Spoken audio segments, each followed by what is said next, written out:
कभी सोचा अगर वॉकिंग डेड या वर्ल्ड वॉर Z जैसा अपोकलिप्स सिर्फ फिक्शन नहीं बल्कि किसी दिन हकीकत बन जाए। मूवीज हमें दिखाती है कि ज़ॉम्बीज डेड बॉडीज होते हैं जो बस इंसान को खाने के लिए जीते हैं, बट साइंस कुछ और ही कहती है। रियलिटी ये है कि नेचर ऑलरेडी ज़ॉम्बीज बना चुका है। हाँ, रियल ज़ॉम्बीज एक फंगस है जो एक लिविंग क्रीचर के ब्रेन को हाईजैक करके उसे कंट्रोल कर सकता है, उसे चलाता है, उसे मरवाता है और फिर उसी बॉडी का यूज करके अपने आप को स्प्रेड करवाता है। और सबसे डिस्टर्बिंग बात ये है कि ये कॉन्सेप्ट इतना इम्पॉसिबल नहीं है जितना हम सोचते हैं। तो आज का सवाल बहुत ही सिंपल है, क्या ह्यूमंस कभी ज़ॉम्बीज बन सकते हैं साइंटिफिकली?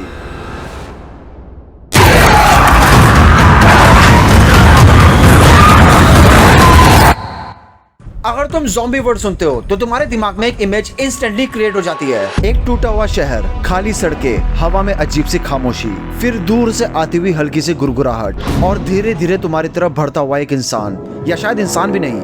ये इमेजिनेशन रैंडम नहीं है, ये सालों से हमारे दिमाग में डाली गई है मूवीज और शोज के थ्रू। 1968 में एक मूवी आई थी जिसका नाम था the night of living dead, जहां पहली बार दुनिया ने देखा कि डेड बॉडीज वापस से उठकर इंसानों पर अटैक कर सकती है। उसके बाद ज़ॉम्बी सिर्फ एक कॉन्सेप्ट नहीं रह गया, वो एक कल्चरल फिनोमिनन बन गया। द वॉकिंग डेड में हमने देखा कि ज़ॉम्बी सिर्फ मॉन्स्टर्स नहीं होते, वो एक कोलैप्स होती हुई दुनिया का सिंबल होते हैं जहां इंसानियत ऑलमोस्ट खत्म हो चुकी होती है। और फिर आई ब्रैड पिट की वर्ल्ड वॉर Z, जहां ज़ॉम्बी स्लो नहीं थे बल्कि फास्ट थे, अग्रेसिव थे और ऑलमोस्ट अनस्टॉपेबल थे। हर एक मूवी, हर एक शो एक ही नैरेटिव को रीइंफोर्स करता गया, ज़ॉम्बीज मतलब डेड बॉडीज जो सिर्फ सरवाइव करने के लिए इंसानों को खाते हैं। लेकिन यहाँ एक बहुत बड़ी प्रॉब्लम है, साइंस के हिसाब से डेड बॉडीज का वापस से उठना और फंक्शनल रहना ऑलमोस्ट इम्पॉसिबल है। तो क्या इसका मतलब ये है कि ज़ॉम्बीज का कॉन्सेप्ट गलत है या बस हम सिर्फ एक गलत वर्जन देख रहे हैं? चलो कुछ देर के लिए मूवीज को साइड में रखते हैं और ज़ॉम्बीज को साइंटिफिकली डिफाइन करते हैं। ज़ॉम्बीज का मतलब ये नहीं होता कि कोई मर गया और वापस से जिंदा हो गया। एक्चुअली ज़ॉम्बीज का मतलब होता है कि एक ऑर्गेनिज्म जिंदा है लेकिन बस वो अपने कंट्रोल में नहीं है। उसका ब्रेन उसका नहीं रहा, वो चल रहा है, रिएक्ट कर रहा है, इंटरेक्ट भी कर रहा है, लेकिन डिसीजंस वो खुद नहीं ले रहा, कोई और ले रहा है। कोई और डिसाइड कर रहा है कि वो कहाँ जाएगा, क्या करेगा और किस तरह से बिहेव करेगा।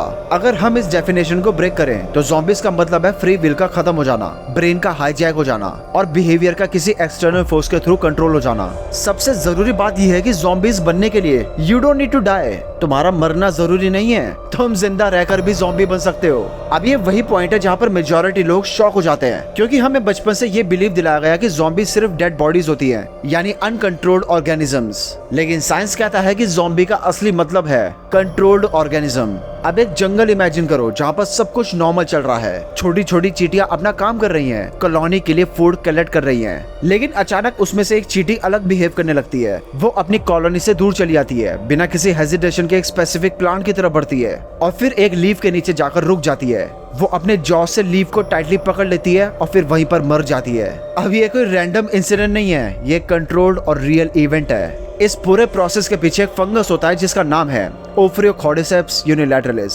ये फंगस चींटी की बॉडी में एंटर करता है, धीरे धीरे करके ग्रो करता है और फिर उसके ब्रेन को हाईजैक कर लेता है। ये चींटी के ब्रेन को कंट्रोल करके उसे परफेक्ट लोकेशन पे ले जाता है जहाँ पर टेम्परेचर और ह्यूमिडिटी फंगस के लिए आइडियल हो। फिर उसे वहाँ पर मरने के लिए फोर्स करता है, क्योंकि उसके बाद वो फंगस उस चींटी की बॉडी का इस्तेमाल करके अपने स्पोर्स को स्प्रेड करता है और दूसरी चींटियों को इन्फेक्ट करना स्टार्ट कर देता है। अगर ये ज़ॉम्बी नहीं है तो फिर ज़ॉम्बी और क्या है? ये लिटरली एक रियल लाइफ ज़ॉम्बी सिस्टम है और ये कोई रेयर एक्सेप्शन नहीं है बल्कि ये नेचर का एस्टैब्लिश मैकेनिज्म है। लेकिन कहानी यहीं खत्म नहीं होती, क्योंकि ये एक और ऑर्गेनिज्म है, टॉक्सोप्लाज्मा गोंडी, जो रैट्स यानी कि चूहों को इन्फेक्ट करता है। नॉर्मली चूहे बिल्ली से डरते हैं क्योंकि बिल्लियां चूहों के लिए प्रेडेटर्स हैं, लेकिन जब ये पैरासाइट किसी चूहे के ब्रेन में एंटर करता है तो ये उसके फियर रिस्पॉन्स को ऑल्टर कर देता है, जिसके बाद चूहों को कैट से डर लगना बंद हो जाता है। कई बार तो इन्फेक्टेड चूहे बिल्लियों के पास जाके खड़े हो जाते हैं, जो उनकी डेथ का रीजन बन जाता है। लेकिन पैरासाइट एग्जैक्टली यही तो चाहता था, सक्सेसफुली कैट की बॉडी के अंदर एंटर करना। सबसे शॉकिंग बात ये है कि ये पैरासाइट ह्यूमंस के अंदर भी पाया गया है। ये फुल ज़ॉम्बी कंट्रोल तो नहीं है, लेकिन डायरेक्शन बहुत ही क्लियर है। नेचर ऑलरेडी ब्रेन के साथ एक्सपेरिमेंट्स कर रहा है। अब सवाल ये उठता है कि ये कंट्रोल एक्चुअली काम कैसे करता है?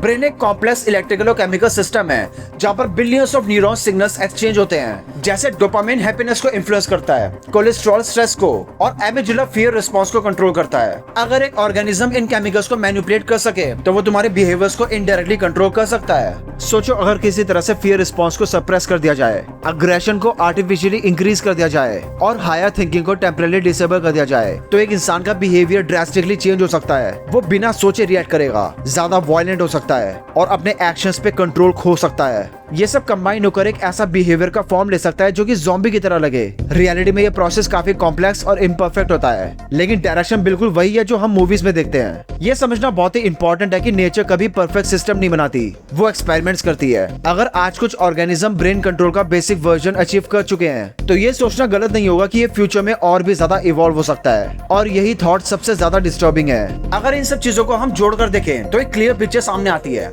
मूवीज में हमें ज़ॉम्बीज को एग्जैजरेट करके दिखाया है। साइंस कहती है कि डेड ज़ॉम्बीज ऑलमोस्ट इम्पॉसिबल है, लेकिन रियल लाइफ में नेचर ऑलरेडी लिविंग ऑर्गेनिजम्स को कंट्रोल कर रहा है। ब्रेन हाईजैकिंग रियल है, बिहेवियर मैनिपुलेशन भी रियल है। तो कंक्लूजन ये है कि ज़ॉम्बीज फिक्शन नहीं है, बस उनका वर्जन थोड़ा सा अलग है। अब सबसे बड़ा सवाल, अगर चींटियों और चूहों को कंट्रोल किया जा सकता है तो ह्यूमंस को क्यों नहीं? क्या कोई वायरस, फंगस या पैरासाइट कभी ह्यूमन ब्रेन को इतना कंट्रोल कर सकता है कि एक इंसान अपनी आइडेंटिटी खो दे और सिर्फ एक वॉकिंग होस्ट बनकर रह जाए? ये कोई मूवी का प्लॉट नहीं बल्कि साइंटिफिक पॉसिबिलिटी है। और अगर ये कभी रियलिटी बना तो ज़ॉम्बीज वैसे नहीं होंगे जैसे हमने स्क्रीन पर देखा है। वो ज्यादा रियलिस्टिक होंगे, ज्यादा डेंजरस होंगे।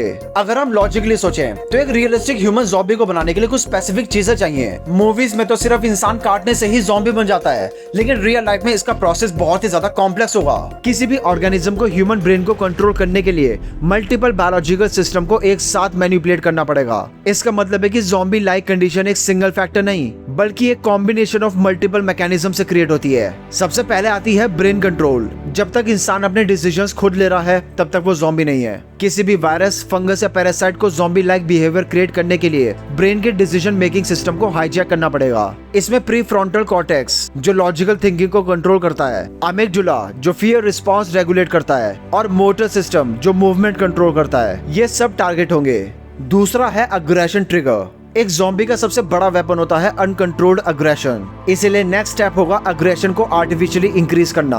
इसका इनडायरेक्टली मतलब है कि फियर को सप्रेस करना, इंपल्स कंट्रोल को डिसेबल करना और वायलेंस थ्रेशोल्ड को ड्रास्टिकली लोअर करना। तीसरा है पेन सप्रेशन। मूवीज में हमने देखा है कि ज़ॉम्बीज को दर्द महसूस नहीं होता और ये चीज उन्हें और ज्यादा डेंजरस बनाती है। रियल वर्ल्ड में ये तभी पॉसिबल होगा जब नर्वस सिस्टम के पेन सिग्नल्स को सप्रेस या ब्लॉक किया जा सके। अगर किसी ऑर्गेनिज्म को पेन फील नहीं होगा तो वो अपने बॉडी डैमेज की परवाह किए बिना अग्रेसिव बिहेवियर को कंटिन्यू करता रहेगा।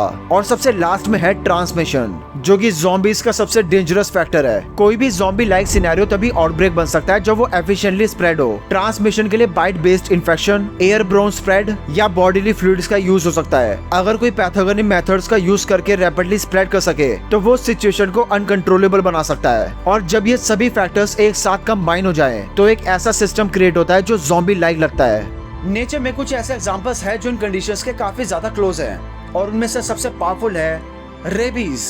ये वायरस ब्रेन को इफेक्ट करता है, बिहेवियर को चेंज करता है, अग्रेशन को इंक्रीज करता है और बाइट के थ्रू स्प्रेड होता है। इन्फेक्टेड एनिमल्स और ह्यूमंस हाइपर एग्रेसिव हो जाते हैं, उन्हें कंट्रोल करना मुश्किल हो जाता है और वो ज़ॉम्बीज की तरह दूसरों को काटने लगते हैं। लेकिन रेबीज एक परफेक्ट ज़ॉम्बी वायरस नहीं है। ये इन्फेक्टेड होस्ट को रिलेटिवली जल्दी मार देता है और इसका कंट्रोल भी प्रिसाइज नहीं होता, इसलिए ये एक डेंजरस इन्फेक्शन है, लेकिन एक full scale zombie outbreak create करने के लिए सफिशिएंट नहीं है। रेबीज के अलावा कुछ और इन्फेक्शंस भी है जो ब्रेन को इफेक्ट करते हैं, जैसे एन्केफेलाइटिस, न्यूरोपैरासाइट्स और प्रियॉन डिजीजेस। ये कंडीशंस कंफ्यूजन, अग्रेशन और एबनॉर्मल बिहेवियर को कंट्रोल कर सकती है, लेकिन ये क्रिटिकल चीज मिस करती है और वो है कंट्रोल। ये इन्फेक्शन ब्रेन को डैमेज करते हैं, उसको कंट्रोल नहीं करते। और ज़ॉम्बी बनने के लिए डैमेज नहीं बल्कि कंट्रोल जरूरी है। अब सबसे बड़ा मिथ ब्रेक करते हैं। मूवीज के अंदर जो डेड ज़ॉम्बीज दिखाए जाते हैं वो साइंटिफिकली इम्पॉसिबल है, क्योंकि डेड बॉडीज के पास एनर्जी सोर्स नहीं होता, यानी कि उनकी बॉडी मूव नहीं कर सकती।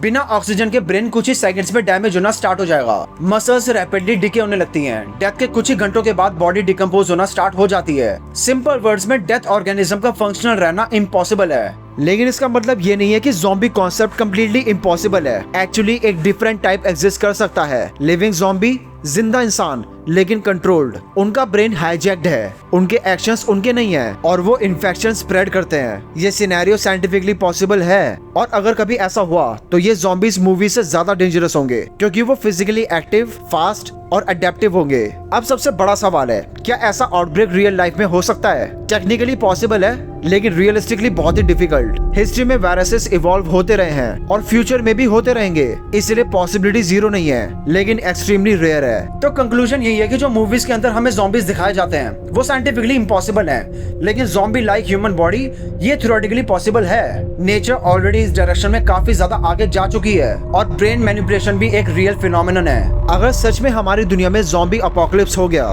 तो हम खुद को कैसे बचा सकते हैं? अगर तुम इसके ऊपर एक एंटरटेनिंग येट इंफॉर्मेटिव वीडियो चाहते हो तो नीचे ज़ॉम्बी कमेंट कर देना। तब तक के लिए stay curious and all hail to the Cosmos.